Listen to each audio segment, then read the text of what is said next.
Hello मित्रांनो, तुमच्या Marathi Dick चॅनलवर स्वागत आहे। मी तुम्हाला मराठी डिक चॅनलवर रोज नवीन इंग्रजी शब्द शिकवणार। तर चला समय नष्ट न करता आजच्या व्हिडिओमध्ये शिकूया इंग्रजी शब्द। शवल।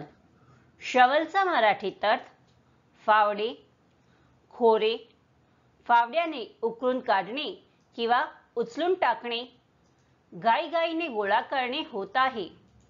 शवलला आपण वाक्यात प्रयोग करून बघूया। पहिला वाक्य आहे a shovel was leaning against the wall. दुसरा वाक्य आहे he was working with a pick and shovel. तिसरा वाक्य आहे she dug in the sand with a small shovel.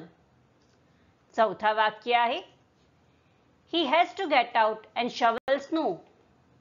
Friends, व्हिडिओला लाईक, शेअर आणि कमेंट करायला विसरू नका आणि चॅनलला सबस्क्राईब करा। Thank you.